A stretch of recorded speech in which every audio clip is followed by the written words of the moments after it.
बाद आप एक्सरसाइज 1 पर आ जाएं और इसका क्वेश्चन नंबर 1 एंड 2 जो है वो कंप्लीट जो है आप इस पे लिखें। मैं अब इसको बाकी फिल करवाता हूँ। सही, इसको लिखने के बाद मैं अब आपको फिल करवाता हूँ। क्लास में स्टडी करके आए हुए हैं, ये उसी से रिलेटेड हैं, लेकिन 12 फिर मैं इसको बता दें आपको। अब कंप्लीट प्रॉपर्टी यहाँ पर लिखा हुआ है, फिल द ब्लैंक के अंदर जो लिखा हुआ है वो लिखा हुआ है बी यूनियन ए। ये किसके इक्वल होता है? कम्यूटेटिव प्रॉपर्टी जो है वो इक्वल होती है बी यूनियन ए या A union equal to A union B. लिहाजा आपका फिल द ब्लैंक ये आपको क्वेश्चन में गिवन थी और ये आपको है। यहाँ से इसको हमने बता दी first fill in the blank. Answer असल ये है, बस आपने आंसर में ये नहीं लिखना है, ये मैंने आपको समझाने के लिए। Number 1 fill in the blank, number 2 जो है लिखा हुआ है for 3 sets A B and C. 3 sets हैं ए बी सी। अच्छा, अब इसको हमने गौर से देखना है कि ये एसोसिएटेड प्रॉपर्टी तो है, लेकिन अब हम इसमें देखेंगे कि ये एसोसिएटेड प्रॉपर्टी यूनियन है या इंटरसेक्शन है। आप इसके अंदर देखिए नंबर 2 में गौर से देखिए, A union bracket B union C, तो ये associated property of union set है। सही, इसके लिए जो है इसका आंसर बनेगा A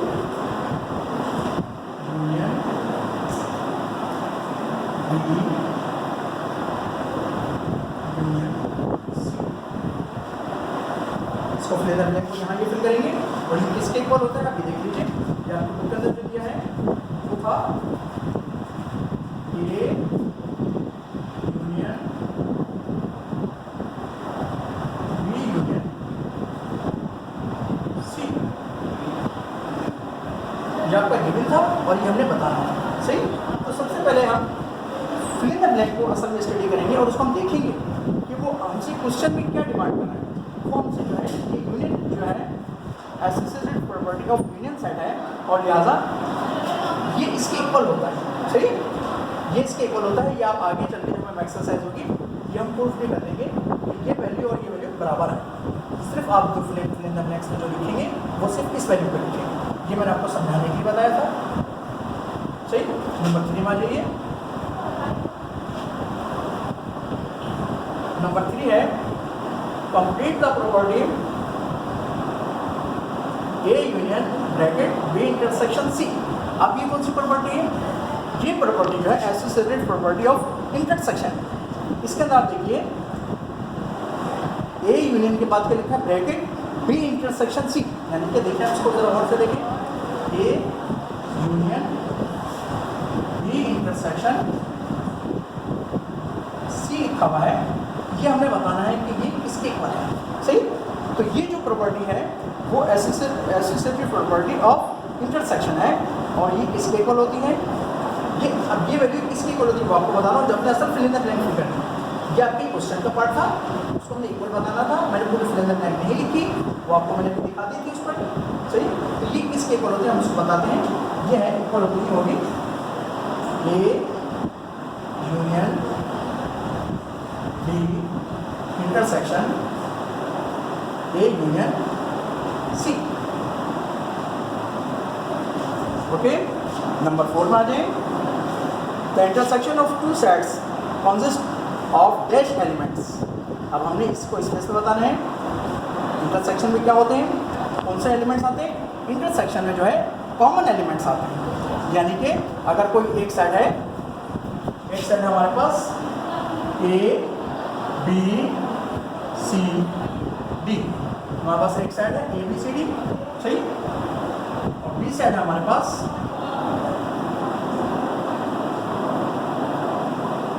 D E F G. सही, ये हमारे पास दूसरा सेट है। तो इंटरसेक्शन में क्या चीज़ कॉमन आ सकती है? सिर्फ आप ये देखिए डी सिर्फ कॉमन आ सकता है, जहाँ से इसका आंसर कॉमन होगा। सही।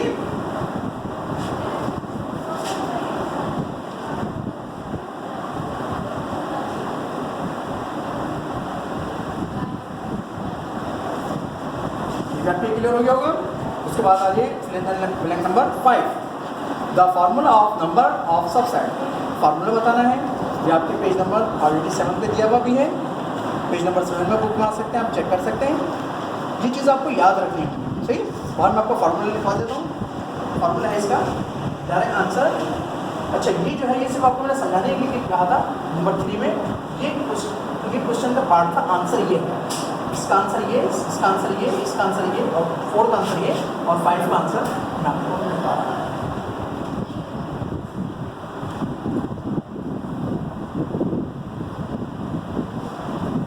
और ये आपके बुक के अंदर भी जो है, बुक में आपको अगर पीछे जाएंगे पेज नंबर 7 पे फार्मूला बकायदा दिया हुआ है।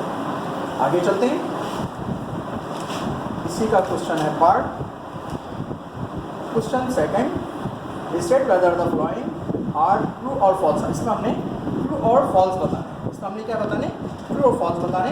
अभी आपको मैं क्वेश्चन नंबर 1 को जो है रफ कर रहा हूँ ताकि क्वेश्चन नंबर 2 के आंसर आपको लिखवा सकूँ। इसके बाद क्वेश्चन नंबर 2 में आ जाएं। इसमें हमने ट्रू फॉल्स बताना है। इसमें हमने ट्रू फॉल्स बताने हैं। नंबर 1 स्टेटमेंट है क्या हमारे पास, a set containing 3 elements has 6 subsets. Wrong. ये चीज़ आपको मैंने पहले बताई थी कि सबसेट के मुताबिक जो है बहुत अच्छी थी, ये सबको मैंने इसी वजह से ब्रीफ करा। अभी आपके तमाम जो हैं सुपर सेट और इसके मुताबिक हैं जो आपके से इजीली सॉल्व हो जाएंगे जब आपको बताएंगे। नंबर 1 क्या हो गया इसकी, फॉल्स। 6 सेट भी हो सकते हैं। सही। यहाँ पर ये हो गया number 1 false. Number 2, every set is a subset itself of set itself। बिल्कुल हो सकता है, बिल्कुल सही है, दुरुस्त। इसका आंसर ट्रू। नंबर 3 में आ जाइए, a power set is a subset of given set. Wrong, नहीं हो सकता।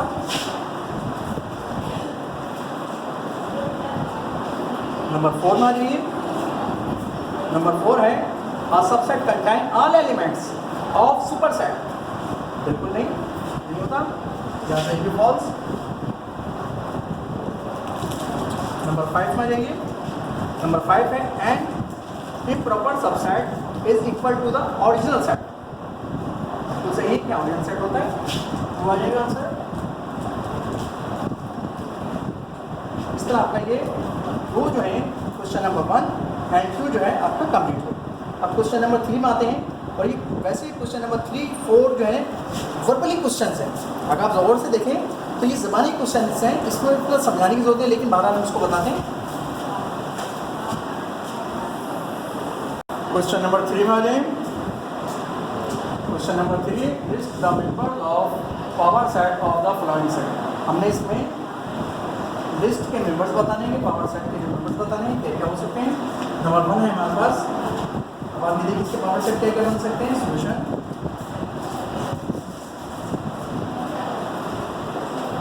नंबर 1 सेट हो सकता है, एंड सेकंड जो भी एलिमेंट मौजूद है वो हो सकता है आंसर। इसी के साथ इसका सेकंड पार्ट है हमारे पास x एंड y।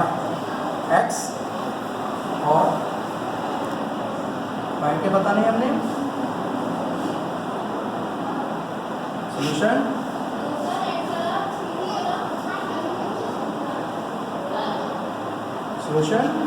अब इसमें क्या क्या बन सकते हैं आप देखिए।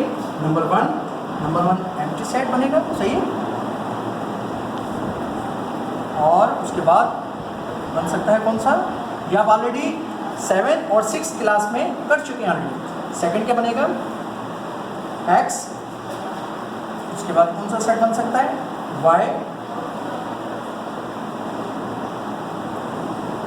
उसके बाद क्या बन सकता है, x एंड y, सही, जो कि लास्ट है x एंड y आंसर। इसके साथ ही नंबर 3 में आ जाए। इसके नंबर 3 क्या है, नंबर थर्ड है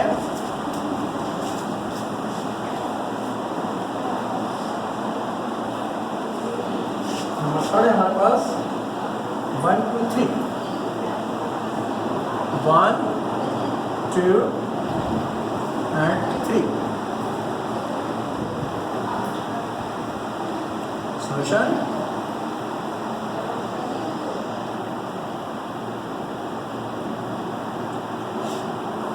अब आप इसको आप खुद बताएंगे आप कौन कौन से सेट बन सकते हैं। नंबर 1 इसको ले लेंगे, नंबर 2 इसको लेंगे, फिर पहले नल सेट लेंगे, इस तरह बनाएंगे जिस तरह से पहले आपको जो इसको बताएं उसी तरह बनाएंगे। नंबर 1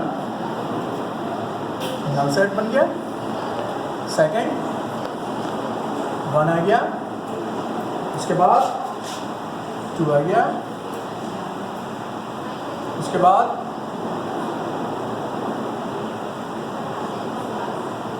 3 आ गया, उसके बाद फिर अब जो सेट बनेगा वो 1 2 फिर 1 3।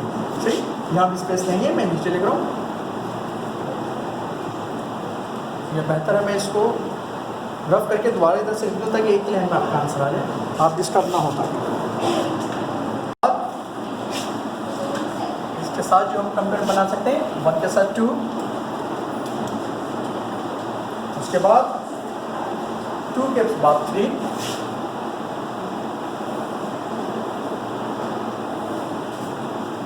उसके बाद 1 and 3, 1 and 3, और उसके बाद लास्ट में जो बनेगा वो कंप्लीट लिख दिया जाएगा जो सेट मौजूद है 1 2 and 3 and that's all, answer complete. उसके बाद नंबर 4 पे आ जाए। नंबर 4 जो है इसमें तो कुछ भी नहीं करना क्योंकि इसके अंदर कोई एलिमेंट मौजूद नहीं है, लिहाजा इसका सॉल्यूशन क्या होगा, इसका सॉल्यूशन यही होगा, यही इसका आंसर होगा कि नली सेट बन सकता है, इसके अलावा कोई मजीद जो है सेट नहीं है आंसर। इसके साथ ही क्वेश्चन नंबर 3 का पार्ट 5 एंड पार्ट 6 आपका जो है वर्क है, आप इसको खुद प्रैक्टिस करेंगे बस।